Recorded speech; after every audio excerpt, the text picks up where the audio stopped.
Hello.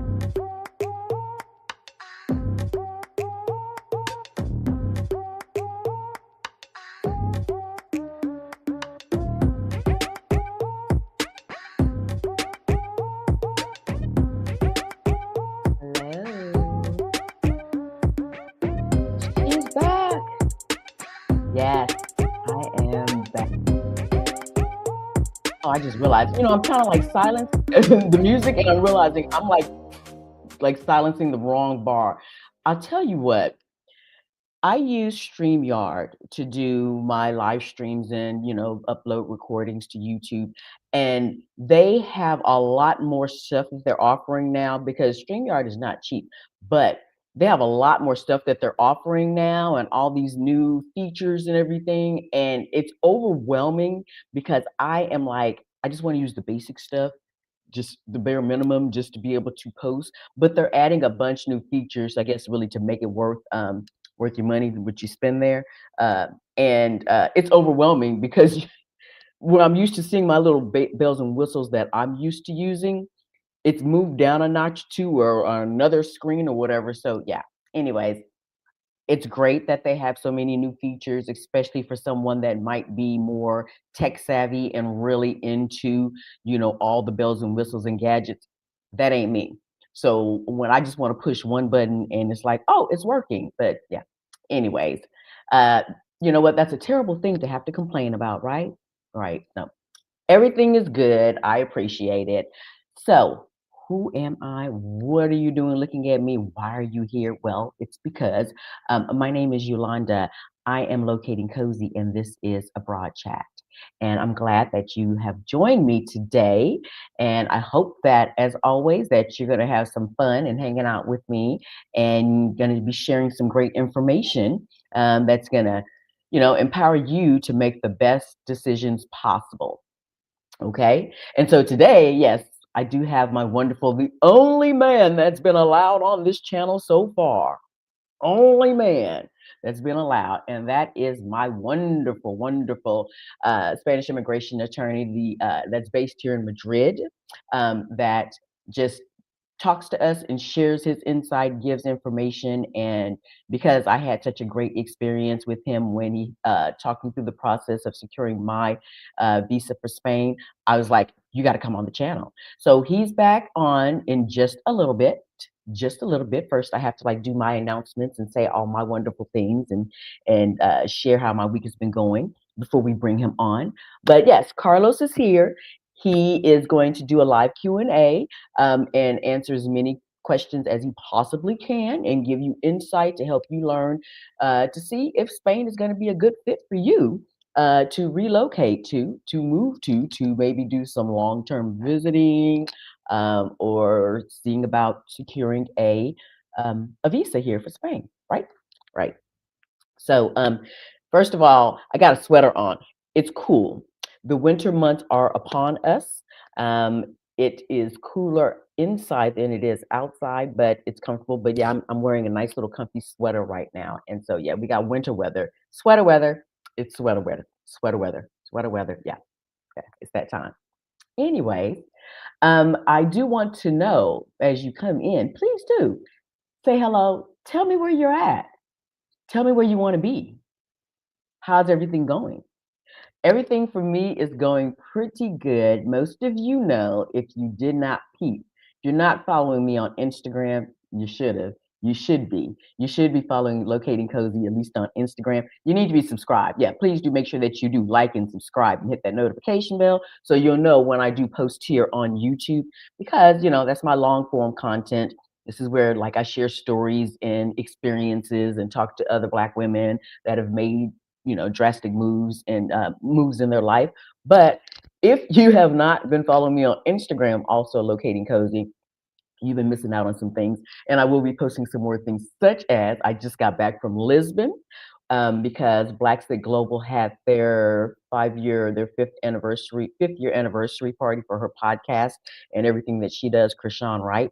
And then also, um, after the Exodus Summit that just closed out a couple of weeks ago, Rashida and Stephanie Perry and Rashida Down were taking their vacation after all their hard work, and they came through Lisbon, and we had a wonderful meetup dinner on Friday night. So I was in the streets having fun. I was, I wasn't twerking, but I was moving. My face said I had rhythm, and if you saw the story, you know what I'm talking about. But yeah, I had a great time in Lisbon and thankful to be back. Okay. So before we get started, before we bring Carlos on, actually, I'm gonna bring him on now. I want to bring him on right now because I got to ask the question. He has to answer, right? Okay. So again, please do make sure you say hello. But first, I'm going to go ahead and hello, Carlos. How you doing? Hello, how's everything going? Pretty good, pretty good. I'm so happy that you're here. I'm so excited, and well, it's an honor to be the only man authorized to be here. Yeah, so far, so far, so It's, far. I'm well, bringing well, in a couple of weeks. I'm bringing actually a gentleman named Kwame on, and he does the tours in Madrid, the Black History tours in Madrid. So I'm oh, bringing that's him on amazing. hopefully in a couple of weeks. But yeah, but right now you still a But reigning champ as far as like having a man on this anyway, channel. at the moment, I'm the only one, and for the rest of my life, I will be the first one. So that's amazing. It's like yes, yes. You walk around Madrid. It's like I've been on locating cozy abroad Yeah, chat for Black women. yeah. I was on that channel. It's Okay. something that I will put in LinkedIn. I will write down. He's invited to the picnic. Yes. Okay. So before we get started, I did want to just go in the comments and see how some of the ladies are doing this evening and just say the hellos and all that first and foremost. And thank you. The first person in today was Venus. Hello. How you doing, love? I'm so I glad that you were able to make it here and hang out with us. Venus, you were here visiting in October last year? Yeah.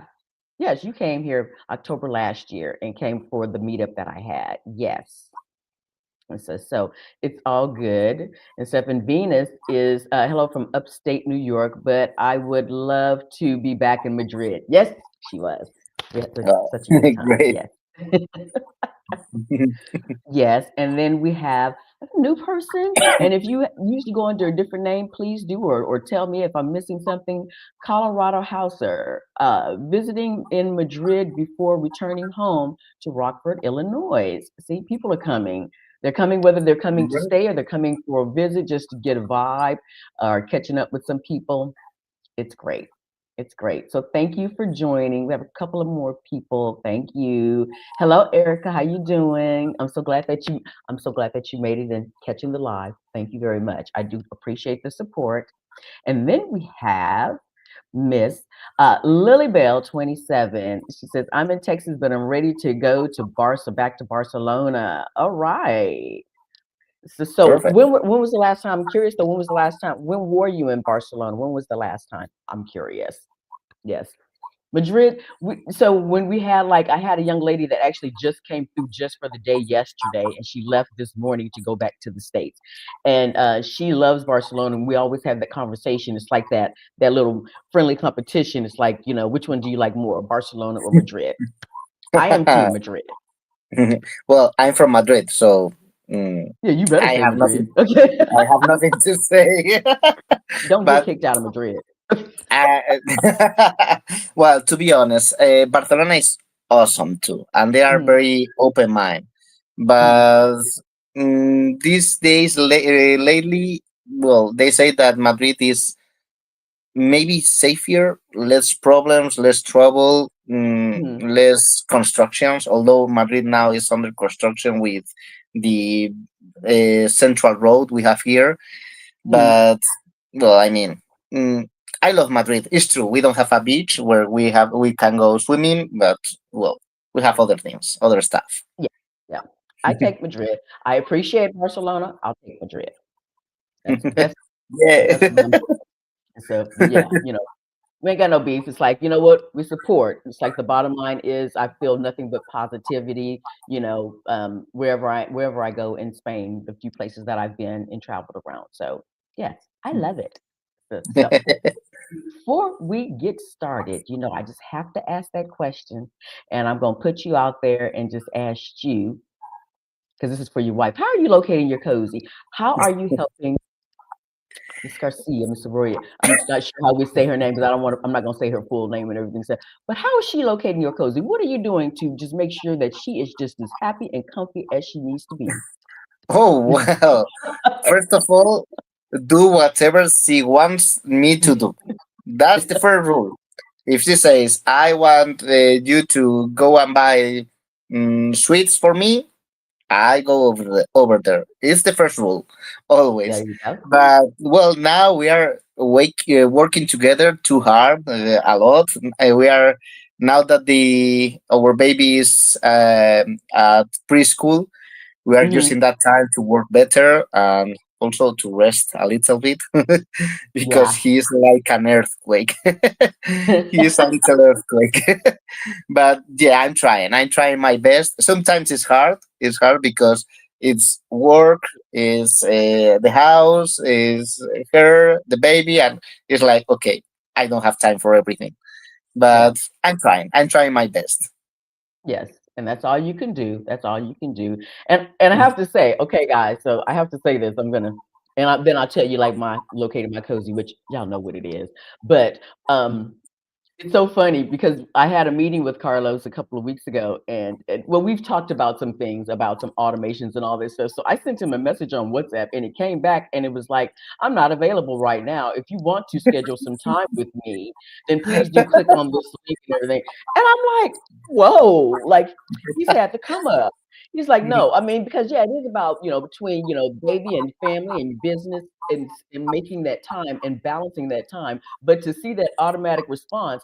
And what happened was I sent 2 messages back to back, and both times it came back like, "I'm not talking to you. I'm not t-" it It was wasn't an really like auto. that, It but was an it automatic wasn't. message. I always with some clients that they ask something maybe out of time at night or something, Mhm. the automatic message arrives like, "Hey, we are not available now, but we will Yes. come back to you as soon as possible." They ask me, "What's this? Do I need to hire Yeah. something?" But I'm your client. Why do? And it's like, wait, wait, wait. This is an automatic message. Don't worry. Don't get scared. So Yeah, don't it's be really funny offended. sometimes. Yeah, Yeah, but exactly. Don't be afraid. Sorry, but I but did it's come fun. back when I saw the message come through twice. I came back and told him, I said, "You better answer me." Okay. I did. I answered But you. he did. He did.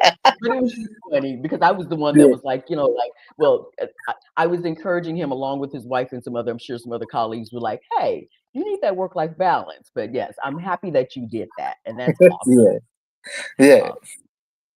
So for Actually, me, true. how I have been locating my cozy, as I said, as you guys know, I did take off to Lisbon for a week. It was really great meeting up with the community there in Lisbon. It was wonderful. I went, we had breakfast with the group one day, the Black Americans in Lisbon. So it was like different groups that I met up with that they just have ongoing meetups, like regularly scheduled breakfast and things like that, so that whether you live in Lisbon or if you're coming to visit, you know that there's going to be certain times of the week that you can actually meet with other communities. And it was a huge turnout. And then I went thrift shopping. I love to go to the thrift store, the secondhand places, and find things and stuff. So yeah, that things like that bring me joy. Going to a little art gallery where I know nothing about art at all and just walking around and appreciating the murals and the art and all that. That was bringing me complete joy. Yes.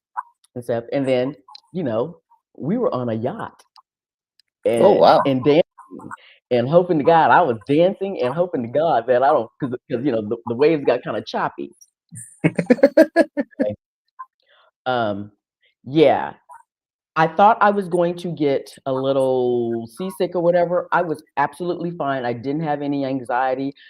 Even when, you're dancing and you're like, all of a sudden you're like surfing, okay. It was It was a little challenging, but I had so much fun, and I'm so thankful that I had the opportunity. And yeah, Portugal is right next door. Yeah, so it was awesome. Yeah, Portugal is amazing. It's yeah, amazing. As many times as I can, I always go. Anytime I can, I always go there. Actually, yes. went that this summer there. So, I love it. And yes, as a matter of fact, somebody was there. Cheryl PhD was there. yeah, life. She was there. Yes, I met up with a lot of women that follow my channel, or that it was just weird because I guess I have a distinctive voice and all that stuff. So they were like, "Locating Coast, Yolanda," and I'm like, "Who's calling me right now? What's happening?" But it was great. It was great. It was just all the love. And it was very positive. So yes. So Amazing. anyway, yeah. So that's how I was locating my cozy. So with that, I knew because I started seeing information about some changes that are happening regarding the visa qualifications and the allowance for people to non residents or locals to be able to move around in the EU, in Spain, and then, of course, again, the changes with some of the rules applying for visas, like maybe the non-lucrative visa, which they call NLV. So as I'm seeing this information, and people are like might be posting saying, "I heard this." I heard that this is the new rule, and I'm like, and every time if I get like something that seems interesting or of concern, I will reach out to you. I don't know behind the scenes.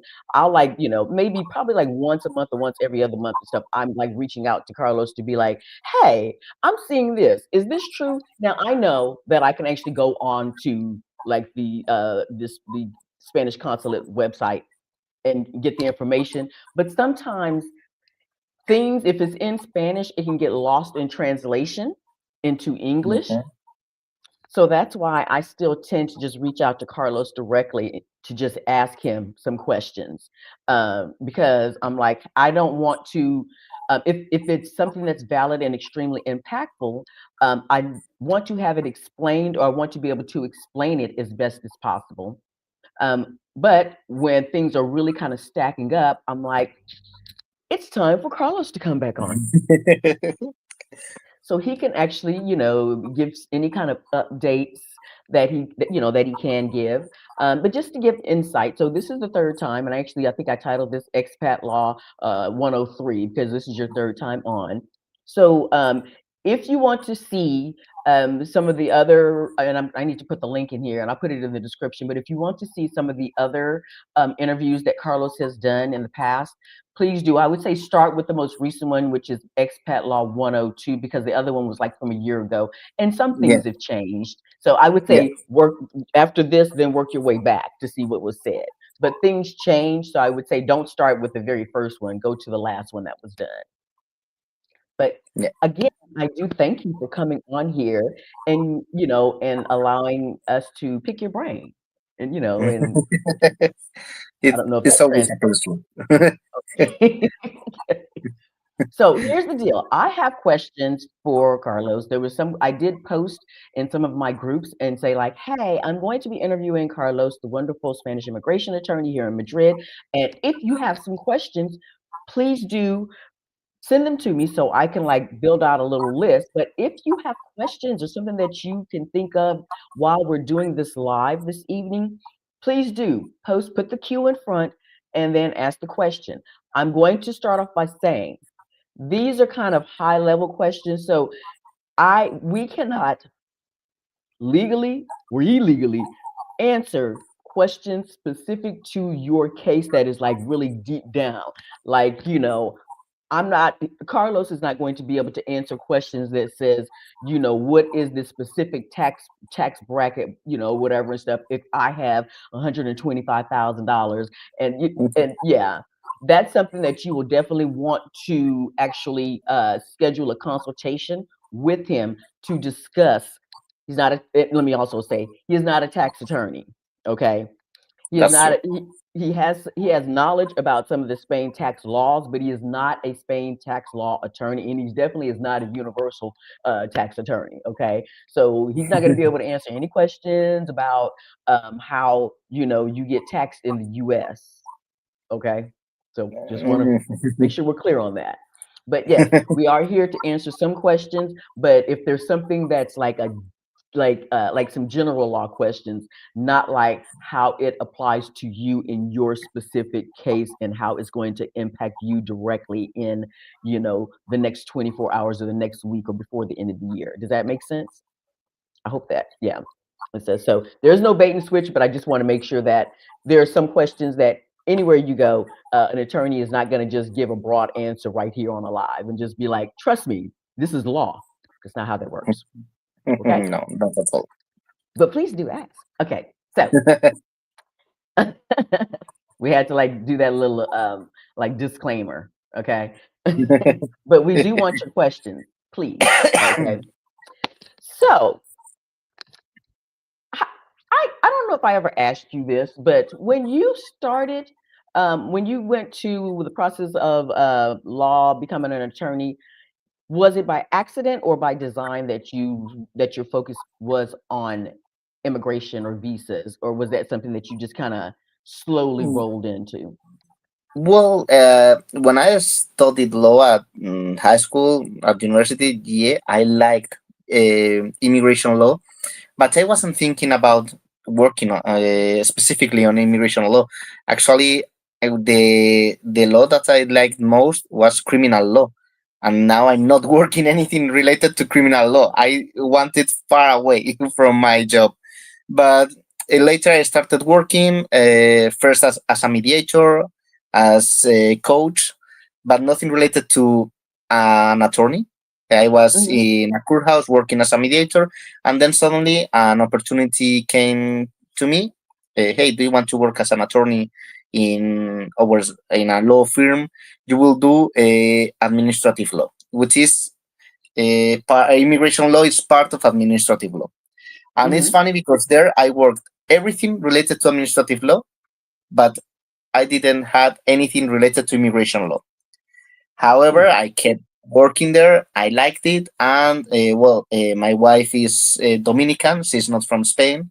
She's Okay. also a lawyer, and actually, she worked on her immigration process, her Spanish citizenship by herself, with my help, by herself. And she said, "Hey, why don't we open a business working specifically on immigration law because we know the law. We are lawyers and attorneys, and we know how to do it. Let's start."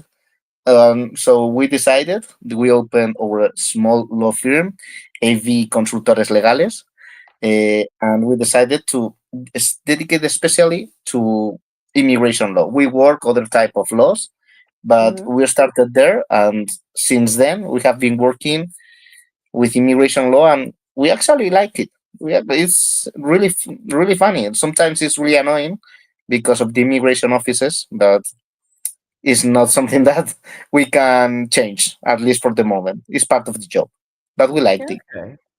Well, see, I asked a question. I didn't even know this.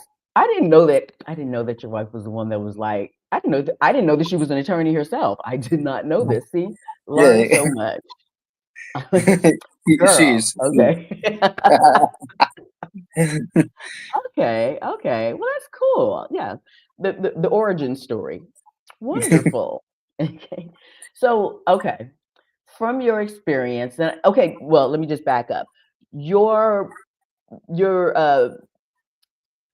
the clientele that you usually work with, are they mostly what are they mostly? Are they mostly American, or is there a broad range? Is there like what's after American? What are some of the other um, Well, um, visas that you work with for different countries? it depends. At the beginning, we worked most with African, Moroccan, Arab clients and Okay. Latin American clients. Later, there were more Latin Americans, and they started coming USA clients. Now I work most with US clients, British clients, and Mhm. Canadian. Most of them USA clients and citizens and British citizens. Also Latin Americans. They are. I have plenty of them, Okay. and some of them from Morocco. But most of them, since few, let's say 1 year, 1 year and a half, most of them are from the USA. Most of them, and I'm sorry, I'm well, looking up because somebody's like dragging a table or something across the floor above me. So I don't don't know worry, if you can don't hear it. worry. Yeah. I'm like, okay. Anyways, go ahead.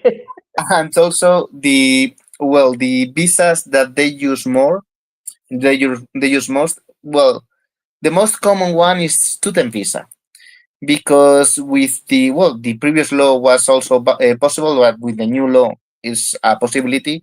If you come here to study advanced studies, you can get a working permit attached to those advanced studies, and you can later start getting a working permit directly, because Okay. the other type of working permits require 2 years of being living here. So this option is a very good option for usually young people that want to settle here or study Spanish and try to get some incomes here in Spain.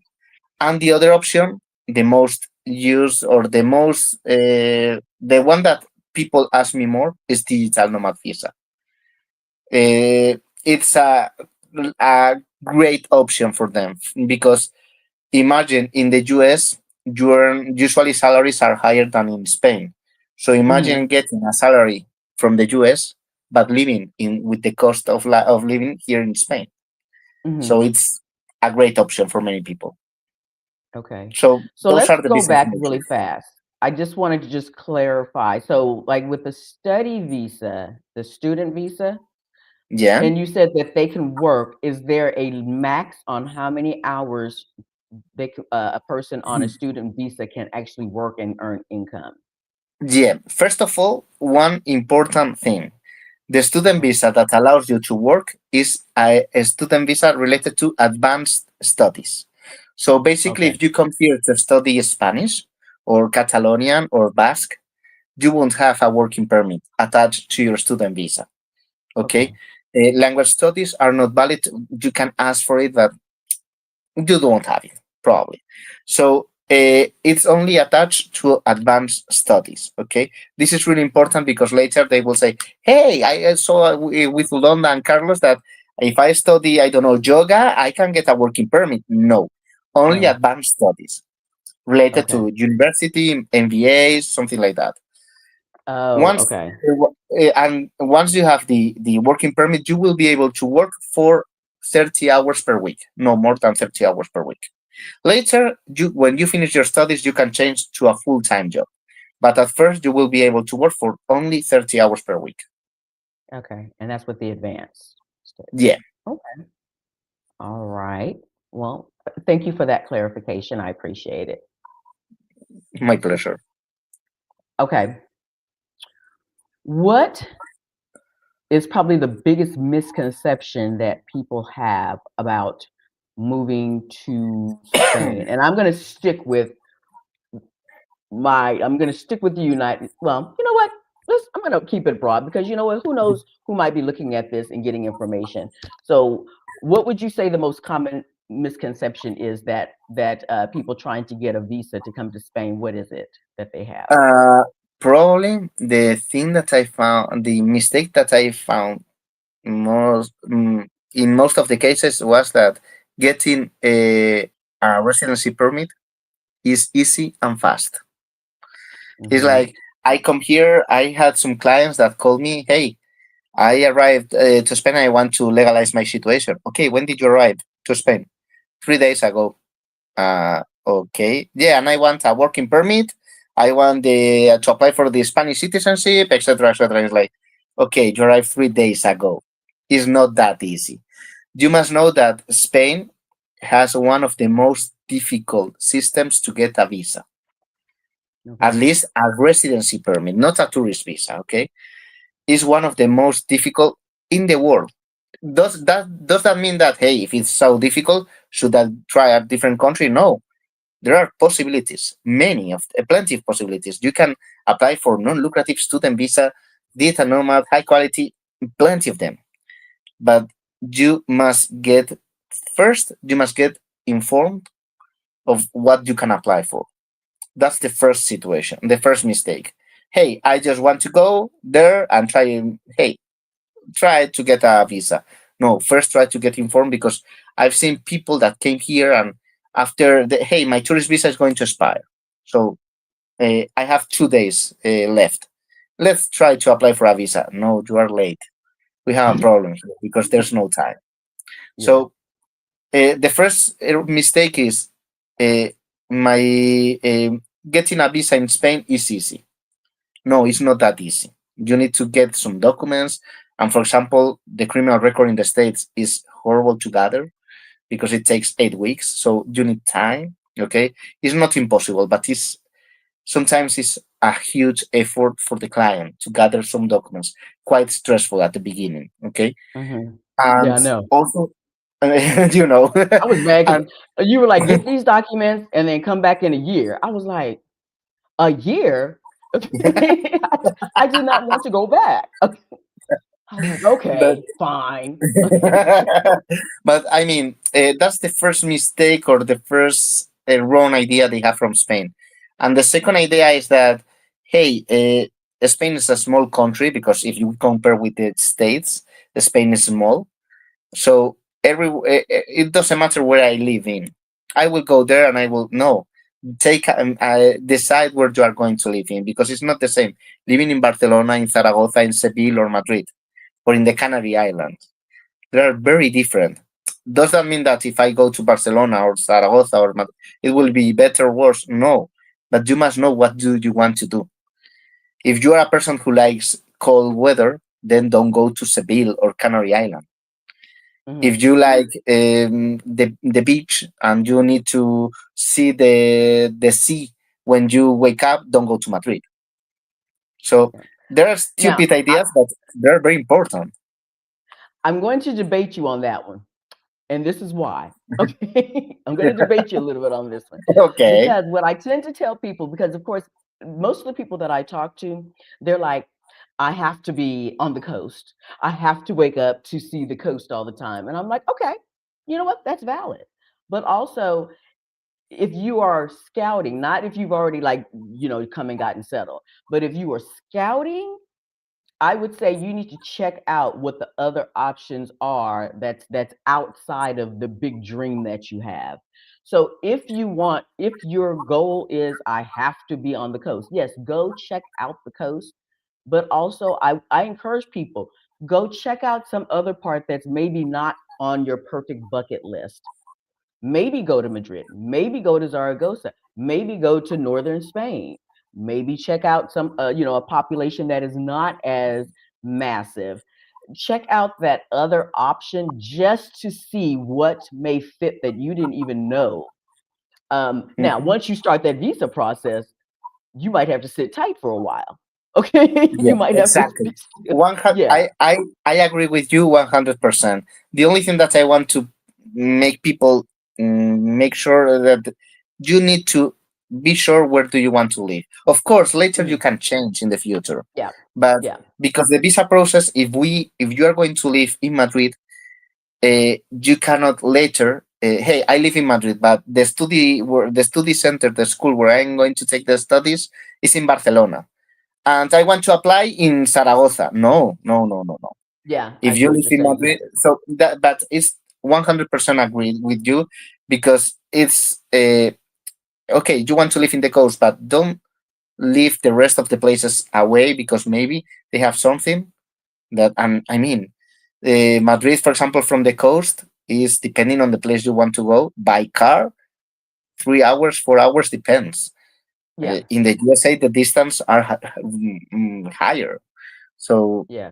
I mean, But once you start that visa process, you can't just up and be like, "Oh, I'm gonna go. That's okay. I'm gonna go someplace else." Once you start that visa process, stay there for and a while. yeah, stay there. Yeah, sit tight, enjoy, embrace it, because you stuck. Yeah, Okay. you can visit other places. Hey, I want to Yeah. go to Galicia because there is an octopus party and I want to try Galician octopus. Perfect, go there, but come back Yeah. because Yeah. the fingerprints must be done here. Okay, later we decide what to do. But for the moment, Okay. stay here. I got it. I got it. And and just for people that don't know, transportation around Spain is pretty great. Yeah. Whether you're taking, I've taken the bus. I took the bus last week instead of taking the train, and it's pretty nice and stuff. So yeah, Mhm. you can be someplace while you're waiting for your paperwork to come through, but just to go and discover and enjoy other parts. Whether it's a day trip or a few days, that's fine, and embrace Yeah. that. Absolutely. Perfect. Yeah, it's true. It's true. Listen, one thing I wanted to go ahead and just bring up now as we're talking, because we had that conversation a week or so ago, is something that I just want to make sure that everybody understands. Carlos is a great immigration attorney. He will answer your questions. He will give you all the information that you need. And sometimes you may not like that answer. He cannot That's true. change the law for you. That's true. Okay. That's true. Sadly, I'm an attorney, not I'm not a magician. I don't. Yeah. If you want a miracle, you should go to Lourdes or Fatima, or because it's not possible. The law is what it is. We can Yeah. try to make some magic, and hey, with this law, let's try this trick, and so you can come here legally, and you won't have any trouble. But the law is how it is. Yeah, and stuff. And I know because what happens is, well, from what I've seen, is that people they hear about the basic types of visas that they hear most people are applying for, and they're like, okay, well, I want to go for that, and then maybe there's something that disqualifies you, okay, or maybe there's a challenge that maybe the documentation requirement has changed, and so you can't. So if your attorney, and it doesn't matter whether it's Carlos, whoever your Spanish immigration attorney is, or your facilitator is, if they're telling you that this is how this needs to be done, and if there is something that will not allow you to qualify for it, just because you want it doesn't mean it's going to happen. So you And have to work within the information and the allowances that your legal representative is telling you what you can and can't do. They're not going to break the law for you. Okay. And actually, may I give you an example to be so make it so clear? For example, in Madrid, Hmm. the immigration office of Madrid says that you can, when you in some visas, you need to show economic means, and you can Hmm. show directly bank statements because they don't need to be translated. So Hmm. it's easy. People that have who have has the money in the states, they bring their bank statements from the states, and we use that to, hey, here are my bank statements. Here's my money. I have money, so I can live here. Perfect. Hmm. If you go to Valencia, those bank statements must be stamped by the bank. In Madrid, it's not needed. In Valencia, it's needed. In Oh. Barcelona, those bank statements are, depending on the case, not valid, or they require, for example, mostly in student visas where young people come and they don't have the money, are their parents who support their costs of living here in Madrid. In Madrid, just a letter signed by their parents saying, "Hey, I'm Ulanda's father, for example, and I want to support her here. I will pay everything that she needs here in Spain. Here are my bank statements. Here are my passport. That's enough." In Barcelona, that's not enough. They want a notarized letter, apostilled and translated to Spanish, or show by yourself your own bank statements. So Wow. I mean, hey, but the law says that I only need to show that I have this amount of money to live here. Yeah, but not it's not the way you want to Who you show it. gonna complain to? Yeah, it's Who you gonna complain to? and the law If says that nothing. consulate says, And well, the consulate is a joke directly. If you see the consulate website in Spanish and in English, it changed. It yeah, changed. yes, So yes, it's really annoying. yeah. And you know what? And that's how this is also what I've heard that happens. Like, because I know we're talking about the consulate here and going through that journey, but in some visas, you have to start the process in the country of origin. So Yeah, in some consulates in one part of the United States, they might not require you to provide certain documents where you go to another one in New York City. I'm just giving some random states and all that, states and cities. Um, they might again require you to, we need to draw blood. I'm exaggerating, but they're like, we need a 5-year criminal history, and then maybe in Texas they're like, no, we need 10-year of the federal background check.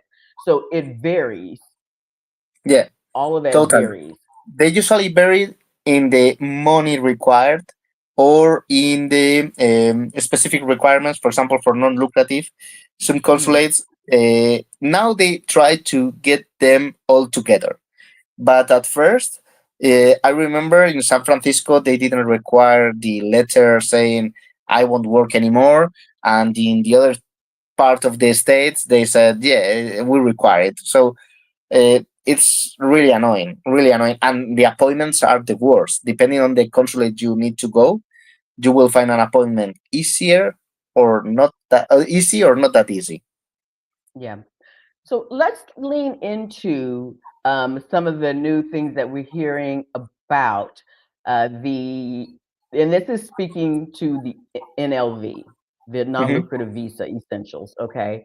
So before, yes, you would just have a letter stating, I am getting ready to retire and I want to move to Spain and just live off of my financial resources while not working. So whether that's your pension, retirement, you won the lottery, whatever it is. But now, is it standardized across the board that says you have to be retired? You have to show proof that you are not working at this job anymore before they can Yeah, even start the visa process? yeah. Well, depends on the consulate again because actually I've checked Washington recently, and they say that the letter of intent, the motivation letter saying I quit from I have quit from my job. Here's the letter where my boss says that accepts my that I left the job. Uh, Actually, is something that makes the improves the application, the process, but it's not a must. It's not an obligatory document. But it's funny because they ask also for an affidavit letter where you explain why do you want to move to Spain, and if you are that you are going to stop working, that you are not going to work. So it's Mhm. really funny. But it's true that many consulates are saying no, no, no. Before you apply for the process, you need to quit. You need to stop working, and it's really annoying. Really, I think it's really unfair Yeah, because if you deny my visa, what happens to me? I yeah, quit from my job. I stop working suddenly. I have a good job, but hey, I want to move to Spain, so I'm going to uh, leave that job and move to Spain. But what happens if I leave that job and later you cancel my visa? You say that my visa doesn't meet the requirements for any reason, whatever reason you find out. yeah. And What again, who are happens? you going to complain to? Yeah, and I'm screwed. Basically, I'm screwed, and it's like okay, and now I don't have a job, and I don't have a visa. Mhm. What I'm going to Yeah, do? yeah, So it's really annoying. Usually, I try to find different options for those people who are in those situation, but again, it's usually it's totally unfair. Totally unfair. so Not all the consulates start asking for that, but they are going to start all of them to unify their criteria, their ideas, how they're going to ask for the process or the documents they are going to ask for, because from Spain they had many problems. The immigration office in Spain told them to the consulates, "Hey, do your job correctly." okay, so when Because they're speaking to the consulates in or the embassies or whatever in the, are you talking about the consulates in the US or like in worldwide, the general, Spanish consulates? Okay. but in the states, actually, they had a problem with digital nomad visas. This is a supposition. This is something that I can't say 100% because it's something that I think it happened. They made so many mistakes with digital nomad visas in the past, giving visas Mhm. when they were not supposed to be given, or many problems were there, that they stopped giving digital nomad visas in a small period of time in all the states. They Okay. stopped giving digital nomad visas because there was a problem. They had different criteria, and the immigration office in Spain probably told them, "Hey, no, this is not how it's supposed to be done. Start working Okay. correctly." And probably with the So, NLD, it's going to happen. mhm, go ahead. No, it's going to happen the same. I mean, they are Okay. going to unify criteria. So you think that they're going to possibly like put a halt on the NLV visas for a while until they do some kind of like, I guess, overhaul to like They won't. standardize the whole process? They won't cancel the visa process for the moment because it's a visa that is easy to study for them. Is these are the documents? That's it. If you have the documents, it's approved. But probably they are trying to unify their criteria. With the letter of intent. Probably they are going to be more strict in the future, probably. Okay. Okay, They so actually are more strict with the renewal process with the non-lucrative. They've changed that, and they are asking oh, for taxes payment here in Spain, for example. okay. Well, that makes sense. They're like, if Yeah, you hear on NLV and so you should, they yeah, they want their money.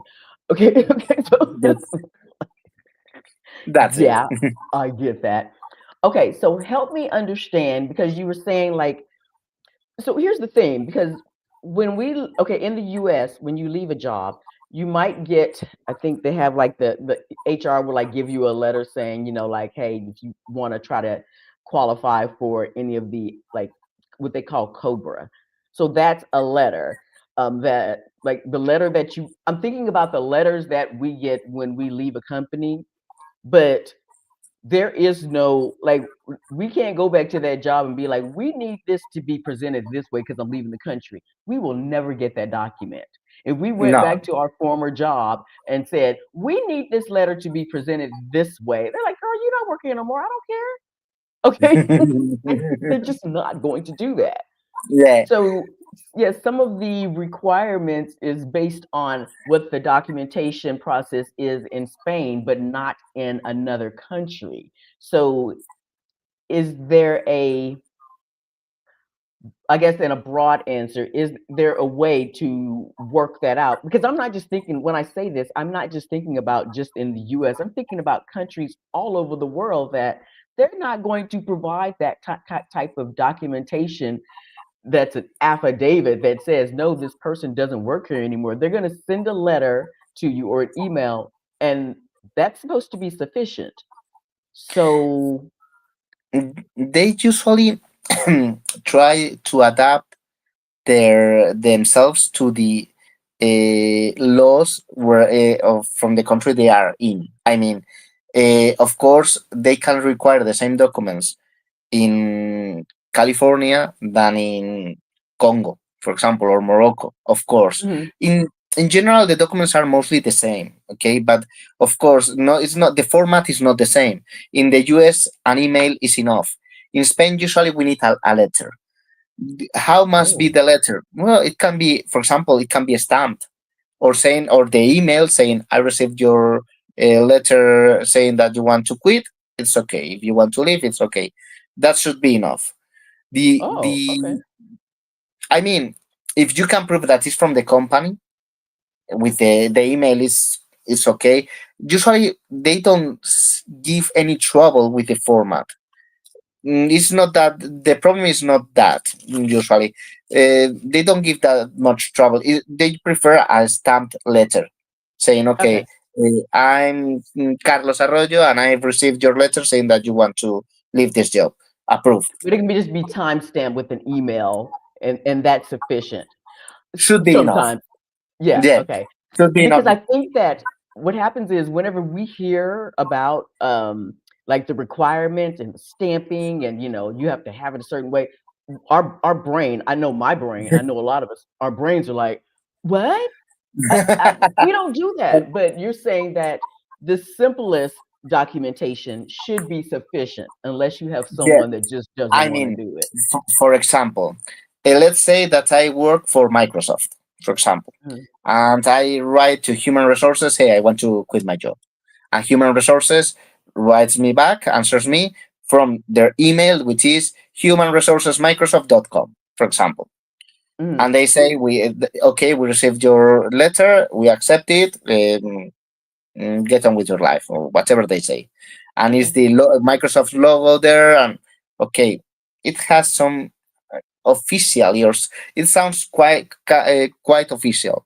However, imagine that I'm working for Ulonda, and you Mm, don't have a company, and you are olondagmail.com is yeah. your email, and you say okay, bye bye, and it's like that's not quite official. That's it could be your sister Yeah. or Yeah. your wife, so that's not official. Okay, so in that case, they will like a stamped letter. Okay, Okay. of course, also the email plus the notarized letter, the affidavit, saying that hey, Mm, I won't be working once I get my visa, should be enough because they you cannot prove that you are not going to work in the future because yeah. that is impossible to prove. So they have two requirements: the affidavit letter, notarized letter, and the letter of intent. That is Okay. enough. And they know how it works in the States. Okay. So the letter of intent, the motivation letter, do you say like, I'm gonna just, sit on my couch in Spain and just sip sangrias and, eat some pulpo, octopus, and just watch people pass by, or does it sound better if you're saying something like, I want to be, a thriving part of the community, and say that you like, what does that look I like? mean, um, I would recommend to do the second option because although we received everyone here in Spain with open hands, it's true that we prefer letters where you say, "Hey, I want. I've seen that Spain is great country to live in.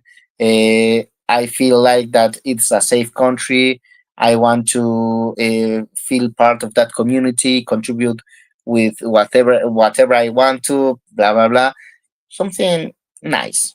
That's Yeah. better than saying, "Hey, I want to be lazy and live there and watch my life pass through the sitting on a couch and drinking sangria." Well, Yeah. I mean, they want a motivation letter. They don't say what are the requirements. They say that hey, just say why do you want to come to Spain.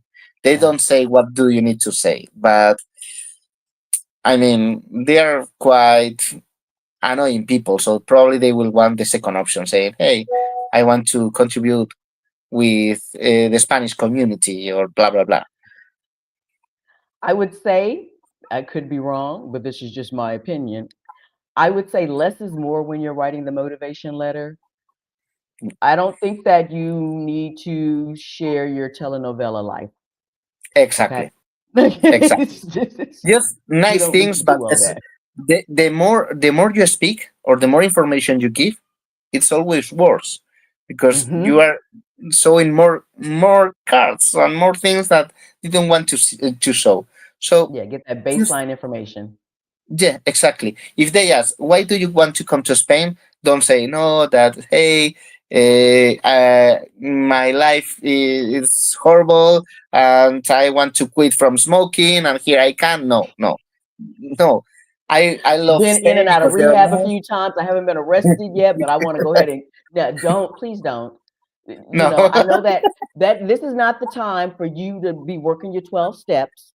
This is not the time for them, for you to share that, that you were like a month away from bankruptcy. This is not the time for that, okay? exactly, exactly. Just a nice letter, a small letter, 1 page letter, or even less. It's just hey, and in that letter I say 1 page because hey, you want to explain. I live here in the States, but I want to live in Spain because of the weather, the people, blah blah, whatever. And I Hmm. think that that will give me an opportunity to see different type of living, whatever you want to say, and then explain. Hey, I promise that I won't work neither in the States nor in Spain anything. I won't do anything. I will leave from my bank statements, my retirement pension or my savings. That's it. You don't need to say anything else. Yeah. So, and this That's is, it. and again, we're just speaking about the NLV. Again, there are many Exactly. different types of visas that you could possibly qualify for this for Spain. So right now we are simply speaking about the NLV when we're saying we promise not to work. Okay. Exactly. So just Exactly. for that clarity, for that clarity. So okay, okay. Well, this is good. This is good.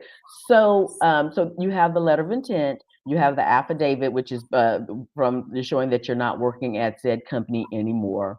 We'll leave that at that. Um, when applying for an NLV, and you know what? Not I'm gonna kind of leave that kind of open. What is something like the biggest mistake that you see people making as far as the application process itself? I understand that I did ask you about the misconceptions that people have, but what do you see like the biggest mistake that you've seen people make when they're actually submitting their paperwork for blah blah blah visa? Okay. NLV or in general? Mostly in Let's say general are the same. general.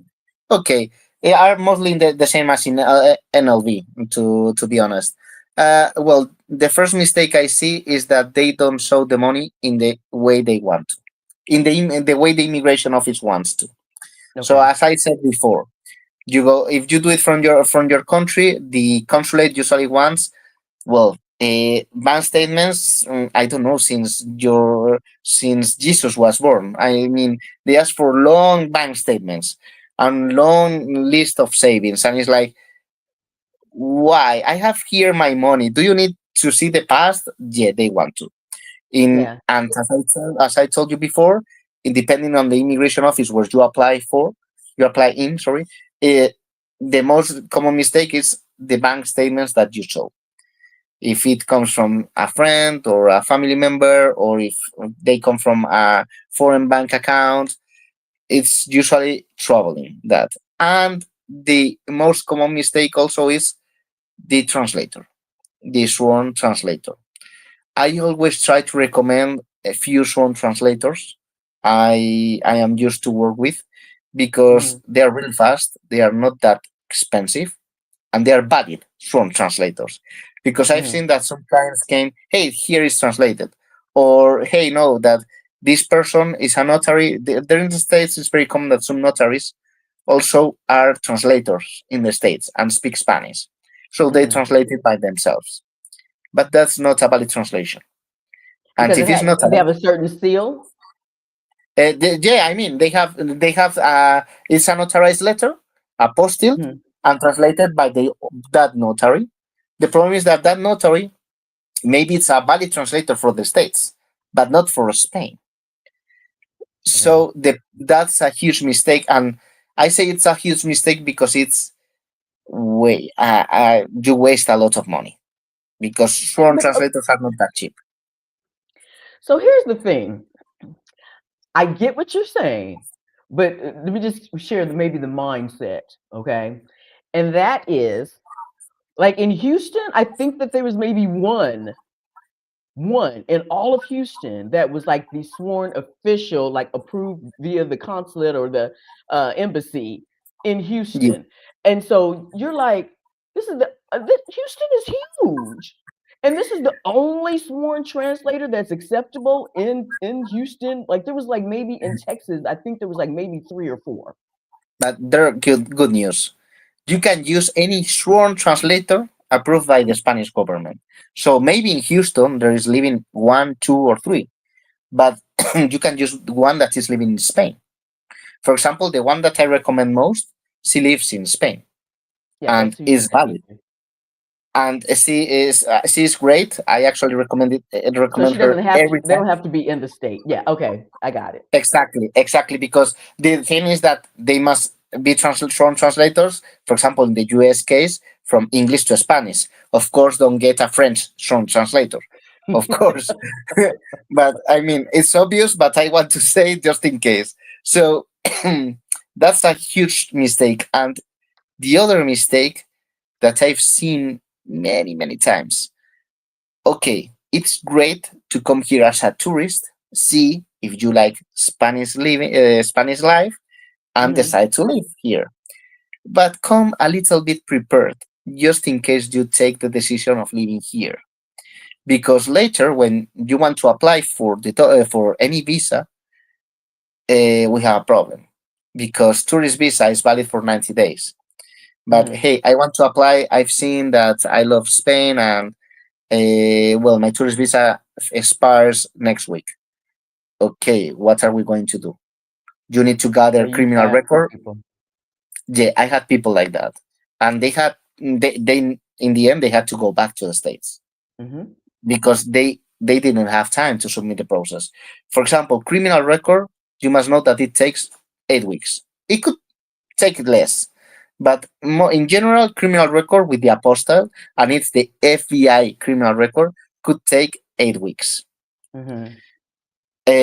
Or for How many years example, back do you have to go? Like, does the criminal record, does it have to be like 15, 20 years back, or just 5 years back, or or does it change per consulate or I embassy? mean, here in Spain, we don't have the concept of how in the past 5 years. No, the only thing they say is that if you ask for a criminal record, it must be clean. Okay. If you have, for example, if you have lived in different countries in the past 5 years, you will need a criminal record from those different countries. Okay. If not, just get the criminal record from your country. The thing is, criminal record clean means that it cannot be a crime here in Spain. Why do I say this? Because, for example, I've seen clients that had criminal record with drugs possession. For example, they had Mhm. weed with them, just a small weed, and in the States, that's a crime. In Mhm. Spain, if you have small weed, very little, is not a crime. Okay. They put you a fine, but it's not a crime. So for Spain, you will be clean. For example, Okay. you will have a clean record. And the reason I'm asking is just because I'm like, if it's something that somebody did, like, I don't know, when they were like in their a teenager, or when they were in their young 20s, and yeah, and stuff, and do they In the need to go States, that far back, or is it, yeah, in the if States? you ask for a criminal record, they will say that you had that crime committed. So in those cases, I usually recommend, because in the States I don't think that you can clean that crimes so Mhm. easily. In Spain, you can. After a period Okay. of time, depending on the crime, you can You can just expunge it. delete. Yeah. Yeah. But the problem is that in the States, I think you can't, or at least I haven't seen it that it was possible. In those Okay. cases, I usually recommend, hey, ask for additional documents proving that, hey, you are a good person. You The haven't character committed any crime. references.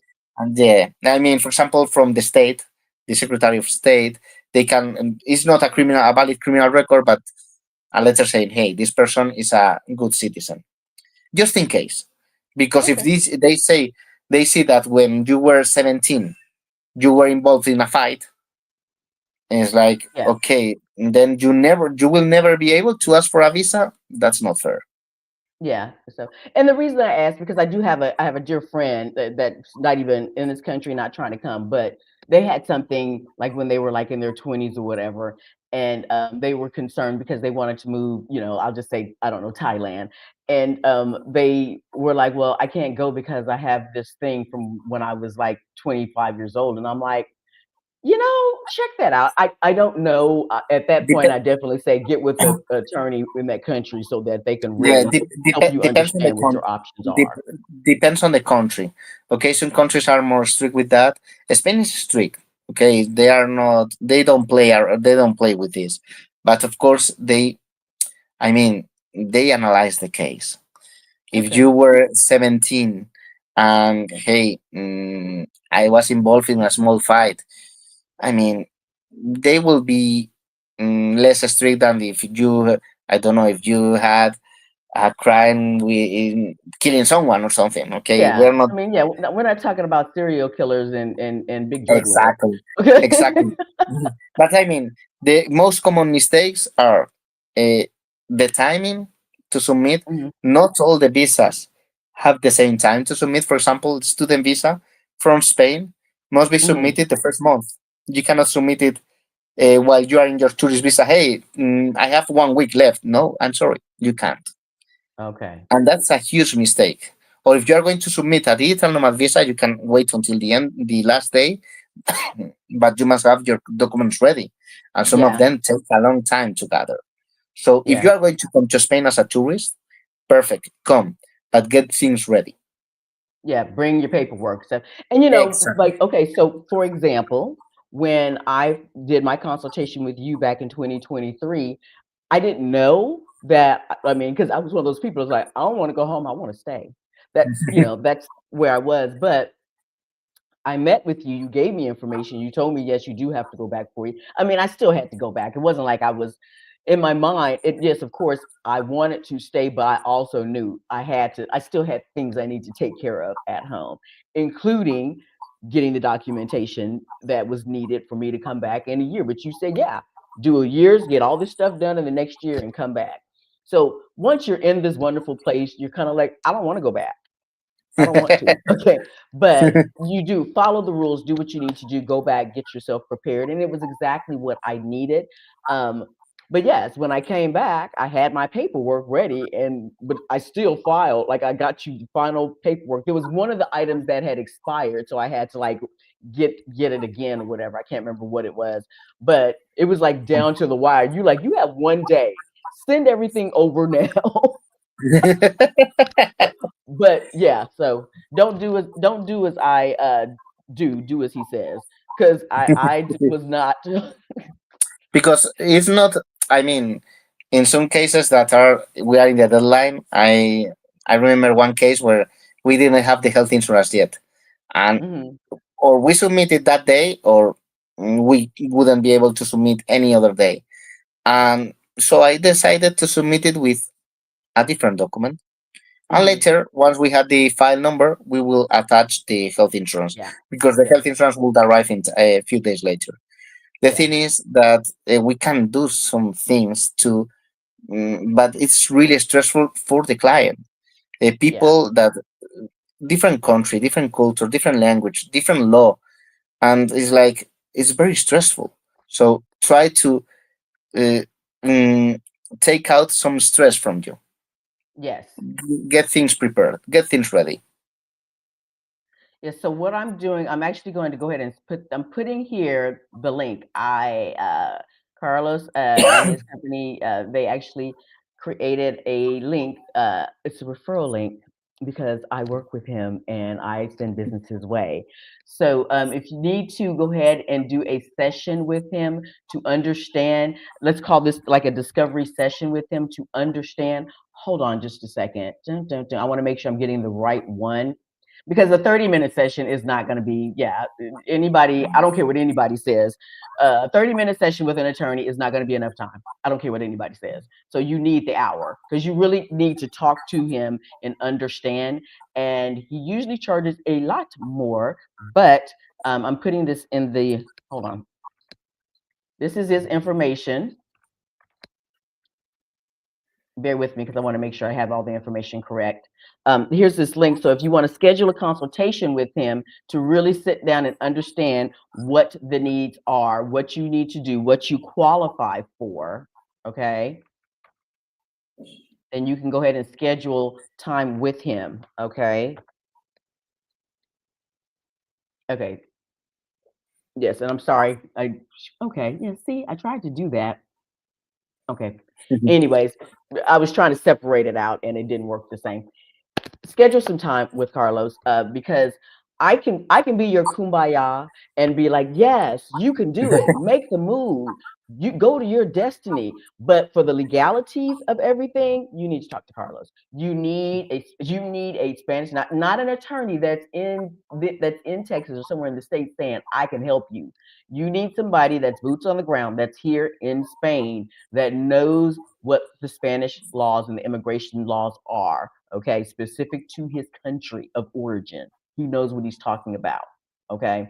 So I'm sharing that. Also, the links will be in the description, okay? So just be clear on that. And I wanted to also ask you about some people were kind of up in arms a little bit about this whole EES. Mm-hmm. what is this? Yeah, the entry exit thing and the new travel rules of coming in and out of Spain and the Schengen zones, which is certain parts of the EU. And basically, if you are a non-resident, if you are like a tour on a tourist visa coming through, basically it's the biometrics, which is implemented in many countries. But some people are like, why do they have to like have all this? Because they can. They want to make sure that you're not staying past your um technology is happening all the time, okay, and they're trying to make it as efficient as possible. But what are your thoughts on this? I know it doesn't affect you or I because like I'm a resident and you know you're a native here, so what are your thoughts on that? Well, first of all, it's true that it's something that was approved few years ago, Oh, but it okay. didn't have a, yeah, it was approved. I don't know if it was approved in 2024 or yeah, I think it was in 2024, the beginning of 2024. But they haven't actually. I remember in December 2024 asking a police officer in the border, "Hey, when are they going to install these machines?" And she said, "I don't know. I don't know. They're approved, but for the moment, we're still doing this by hand." Hmm. Uh, well, it's a necessary system, okay? Because the problem is, it's true that for many people it's a problem because they scan your passport. So if you leave and you want to come back, and they scan your passport again, and they see that you don't have any valid visa, neither a residency permit nor a tourist visa, you will be rejected. They won't be Hmm. they won't allow you to come in. It's true. It's really annoying, but sometimes I've seen many people doing whatever they want to. There's no control.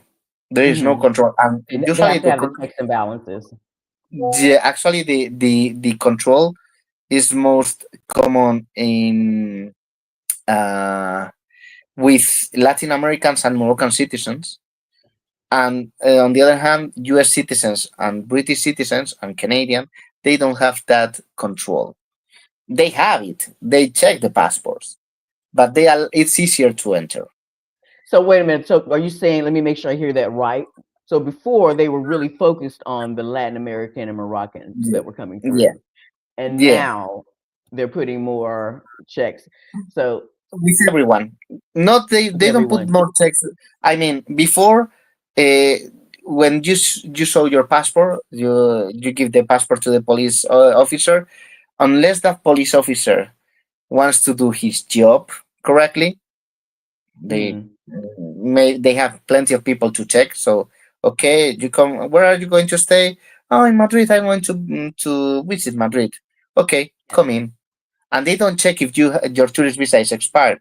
I've checked. Okay. I've seen many American clients that went back to the States because different needs they had, and they came back and they didn't have any problems. Now probably they will have because Yeah. this system. With the for example, Colombian citizens, they didn't need a visa neither to come as a tourist. The Okay. control was more important with them because they thought these people are willing to stay here in Spain. Yeah, because And of the the Americans, treaty. no, yeah, Yeah. they think like that. Probably it's Okay. more easy to stay it's more easy for them to think that the Colombian citizens are going to stay than the U.S. citizens. Now with the this system, the control is the same for everyone. Okay. But So has it been implemented everywhere, or is it still rolling out into certain areas? it's starting to be implemented in most of the airports, the most important airports. It's working, yeah, but not that strict or not that right that Okay. and than it should. But they are starting to work It's with not it. standardized yet, but it's coming to Yeah, that. probably Okay. by the end of the year it will be totally standardized, or the Okay. beginning of next year. And that's for all of the Schengen zones, all of the airports, the big Yeah, airports at least. I mean, Okay. I don't know if Ireland or Portugal or Italy will do it. They should Okay. because it's approved in the European Union.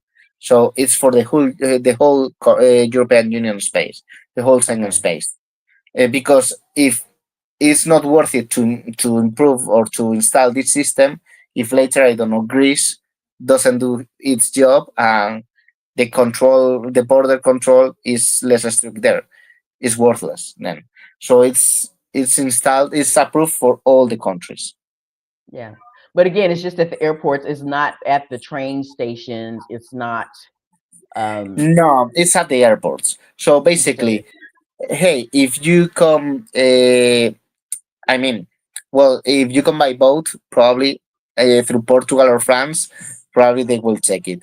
But imagine yeah. you arrive to Portugal, they allow you to come in, and you come by bus or by train. Then from Portugal to Spain, there are no border controls Yeah. at Yeah. all. Neither in the airport, actually. But I usually recommend to go by bus or by train because the controls are even, well, there are no controls at all. Yeah.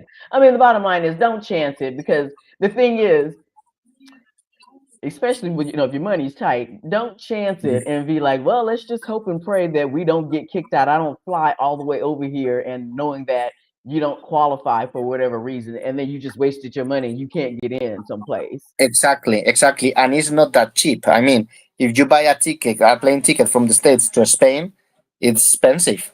You better It's make sure expensive that. ticket. Yeah. So, Yeah. I mean, no, you cannot come in. I was like, okay, and my money? No money. So it's a Okay. problem. Okay. Okay. And so let's see. I just wanted to ask just a couple of more questions really fast here. When is okay? As far as paying taxes, like we know in the states, April, like the big tax day is like April 14th. When is the big tax day here? And is there like certain regions that have like more taxes? Like California has state tax. Texas does not have state tax. They have their property taxes are crazy. So is there a certain day of the year when taxes have to be filed? Well, first of all, you must know that in Spain, well, you know it, we have different regions, comunidades autónomas. Let's Hmm. say that they are similar to the states. We have Madrid, we have Catalonia, we have Galicia, etc. I say similar because there are no independent states. They are regions from Spain, okay? Okay. And they have their own taxes. Some of them they require more money, others require less, with succession taxes, donation taxes, property taxes. Depends on the place. Leaving that apart, there is one main tax for the whole country, which is Okay. called Declaración de la Renta de las Personas Físicas. Wait, Wow. wait. It's the tax return. Okay. Okay. Say that again slowly, please. Just Declaración de la curious. renta de las personas físicas. Okay. Got it. Got it. We usually say la renta in Spain. I Hmm. have to do la renta. Or Okay. IRPF is the letters from the Okay. name. But we Okay. usually say I la can rock renta. with that. I can rock with that. Okay, cool. The thing is that it must be submitted between usually April 5th and June 30th. It can change one day up, one day down. For example, I don't know if last year was until July 2nd, but usually because maybe June 30th was Sunday, so until or Saturday, so until July 2nd, you have to submit the taxes. So they give you a period of time of 3 months, more or less, to submit your taxes. Okay. That's for people. And from companies, there is a different tax, companies tax, which must be submitted, I think, in July. Okay. Okay, those are the different taxes. Uh, Depends on where do I live when I have to submit the tax. No, it's the same for the whole country, the same. Okay. And the only thing that may change is, hey, if I live in Madrid and I have a kid in the preschool, can I discount that from my for my taxes? Yes, you can. But for example, in I don't know Zaragoza, I think you can't. Okay, it's an example. They have some different offers to discount taxes. Or for example, hey, I'm under 35 and I have rented a house in Madrid. Well, you can Hmm. discount that rent that you are paying or part of it. And for example, in Aragon also you can do it, but depends on where you live. Some of them, Okay. they actually there is a list, there's a website where you say, I want to know what can I discount in this place, and they have a list of all the options you have, and if you apply in one for one of them, you can discount it. But Okay. it only changes the, let's say, the discounts that you can apply where you live in. But in Okay. the end, the taxes are the same in general. But you might have better deduction options in other places. Yeah, Madrid is trying to open for entrepreneurs and companies. And for example, other, I don't know if Barcelona tries to open more for big families. I can't remember, but depends on the places and the needs of that place. For example, in Galicia they need people, so probably they have discounts for mm, better discounts for big families. For example, depends on the Okay, needs that of makes the sense. place. Yeah, and you hear about that when they're like trying, like the towns are trying to get more people to come back and Exactly. build the economy and everything, so they give them different tax breaks. Okay, that makes sense. That makes sense. Hmm. Yes, and Galicia is beautiful from what I understand. I haven't been there yet. Hopefully, I'll be there in the next few months. But You should go. I don't know You if should that's go. for me to live. Okay, that's not. Yeah, for me to visit a lot. Okay.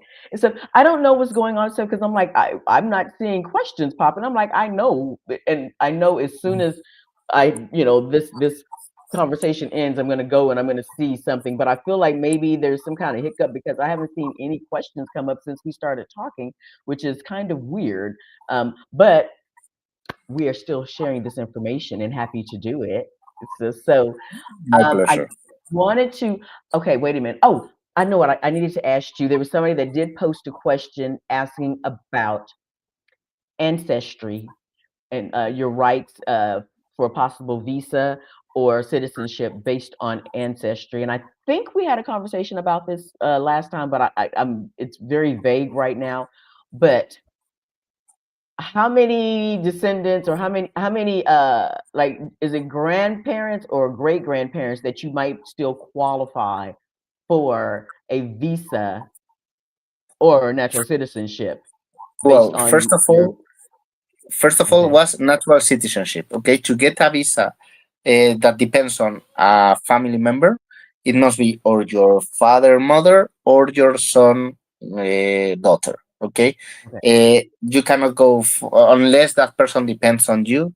You cannot go farther than those people. Okay, if you want to get here, we have two different type of visas. If that one of those people has a Spanish citizenship, one is arraigo familiar, is when your son or daughter is Spanish and depends on Mhm. you, then you can do apply for arraigo familiar. And the other one is, it's a long name, autorización de residencia de familiar de ciudadano con nacionalidad española. Wow. All right, this It's is showing out now. sorry, I had to do it. Pulling Ricky Ricardo on that us right now. What? Okay. that's in case your or your couple, your wife, your husband, your boyfriend, girlfriend is Spanish, or your dad or your mother or even you are Spanish and but you are over 18, so you can bring your parents or your son. Depends on the case. Okay, in the end is the same residency permit, 5 years that allows you to work here in Spain. Sorry if you hear the Fine. baby. The thing is, the citizenship, to apply for this natural citizenship, that's not possible anymore. It has Okay. expired. So it doesn't matter, like it doesn't matter if you realize or that you know that your grandfather is Spanish. No, not anymore. I don't know if they will renew that option again, but probably they won't because they renew it twice, I think. So it's Okay. expired. So probably that option is not going to be an option. At least for the moment, is not longer an option. The Okay. other situation is, hey, my son or my daughter is Spanish. Can I apply for a Spanish visa, a residency permit? Well, depends. Is your son over 18? Is under 18? Depends on you. Depends on the case. We should check the case to see if we can apply or not. Okay. Okay. One more question I want to ask you, because I've seen this come up in like some of the groups that I belong to. situations where the person is coming from the United States and they have a child that maybe just graduated and is about to go to college, but they're Mhm. still dependent on said person that's here or coming here. Does the before the person can bring their 18-year-old child over because they're still legally taking care of them. Mhm. Say that okay, so say that I'll just give an example. Say that I have residency here Mhm. and I have a 18-year-old that's just graduated. Would is there a qualifier that says because they are adults but they're still depending on me that I could bring my adult child over and help them Well, get yeah, with residency permit, they are more strict. For example, with Spanish citizenship, if I want to bring a child who is 21, I can do it. Okay. mhm, Actually, the new law says until 26, until but 26. only if I'm Spanish. Okay. If I'm a foreign citizen who has a residency permit here, first of all, we must check what type of residency permit do you have, because Okay. not all the residency permits allow you to bring people with you. For Okay. example, the initial residency working permit uh, through Arraigo, okay, it's a type of permit here, don't allow you to do a to reunificate your family, to bring your family with you. You need to Okay. wait 1 year, renew that visa, and then you can apply for the reunification process. Okay. That's what we've Usually, been seeing. Yeah. usually it's until 18 if it's a son or a daughter. If they are over 18, you must prove they depend on you. It's a problem because they Okay. are very strict with that. Not strict, they are blindfold. They don't want to look at it. Hey, this person keep is studying. I send my money every single month. No, it's not enough. It's like, hey, I'm Okay. sending, I don't know, $1,000 every month for that person to live and study. No, it's not enough. It's like, what Okay. do you mean? Okay. Okay, they are giving many problems with that, and I've seen it in the past. Uh, of course, if that person is disabled or has any disability, then Yeah. you can. That's different. It's easier. It's easier, Okay. but it's hard. Okay, I'm going to be honest. It's better to try to find a different option for that person, so Yeah. he or she can come with you. Okay. And I appreciate that candid and that honesty because, again, there's no reason to sugarcoat it if that is not a truly great feasible idea for you. Yeah, I mean, you can try, and you might be surprised, but also, why don't you look at other options? And sometimes that option may be that either the child needs to either the child that's of age might have to get uh, uh, apply for their own type of visa. For example, Yes, but sometimes the answer is no. Okay, or yeah, sometimes the answer is we don't see a really good option right now. And that is not to discourage people from trying. Get your information. Please get the information. Don't just assume. But also, again, when an attorney tells you what the options are, believe him. Okay, believe them. we're Okay, we're not going to lie. We are not yes, interested in lying to you. or at least believe It's Carlos. absurd. I'll say that. I don't know about the other attorneys. Okay, believe Carlos. Okay. Well, Carlos, thank you so much. Is there anything else that you wanted to add in? I'm about to do some shameless plugs in just a second, but is there anything else that you wanted to share that you felt like we needed to that you wanted to get a message out to anybody, to the people that are? The only advice that Mhm, I give people is if you are going to come to Spain, of course, you are more than welcome. I invite you to come, but try to get some professional advice and try that advice is from an attorney because I've seen people that went with people who weren't attorneys that studied law in their countries, that is not the same law, and they mhm. work like attorneys, but they aren't attorneys. And in the end, if there's a problem, they won't solve it. If we have a problem with your visa, we will find a solution to you to your case. But Mhm. because can appear problems always, but if they are not attorneys, they will charge you their fees. They will submit the visa, and if the visa is denied, it's your problem. They will disappear because Yeah. they are not attorneys. Yeah. But also, I want you also just put this out here because I've heard some crazy things also. An attorney, okay, you see how I kind of leaned in here. Your services, just like any other attorney, you pay a retainer. So I do believe that right now you have it like the consultation that you have set up. I think during via the link they pay for the consultation. You have to pay for a consultation. That's just the bottom line. But if they actually sign with you and get you and bring you on and pay the retainer, that you offer like a discount off, some kind of discount off from the consultation that was paid if they sign with you and actually retain your services. So, but understand this, he is still a qualified attorney that needs to get paid. So if you don't get all your paperwork, or for whatever reason there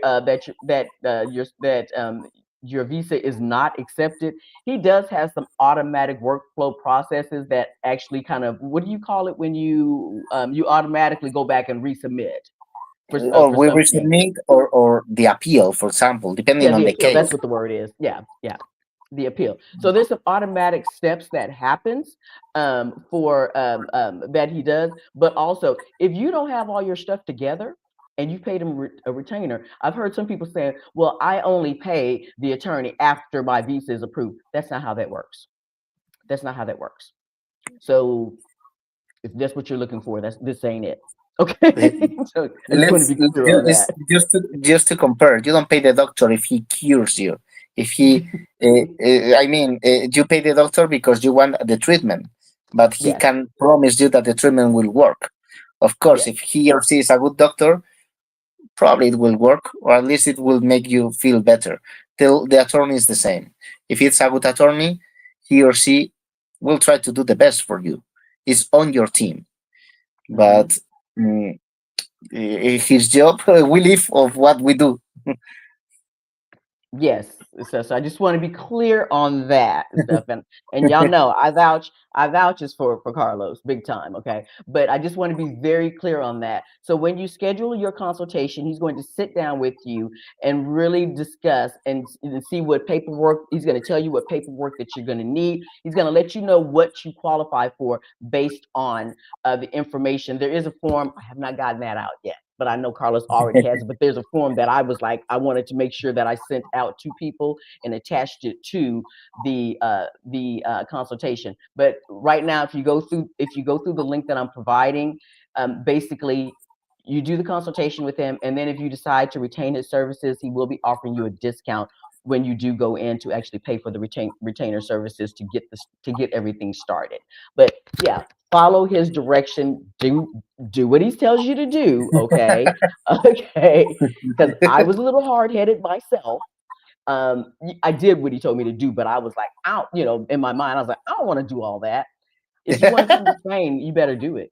Okay, if you want to increase your chances of living and moving to Spain, do what the attorney tells you to do. Just like you need to follow your doctor's instructions, do what your attorney tells you to do, and don't be like, I don't want to do it that way. That's just too much work. Well, I guess it is because you won't be here.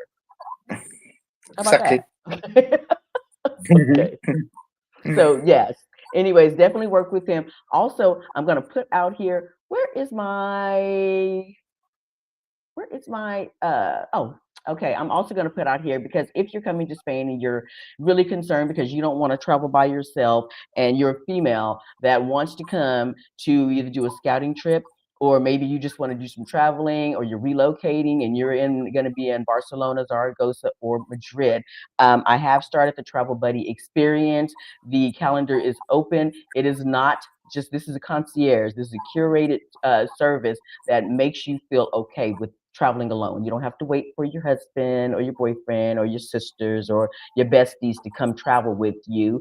I am here. It's Locating Cozy's travel buddy experience here in Spain. And I'm going to put the link in there. It's also in the description so that you can get the information, either book a consultation, or if you know that you're coming to Spain, you know that you're coming to Zaragoza, Madrid, and you want somebody to be with you, to meet you where you land and show you around and have a curated experience for you, that is moi.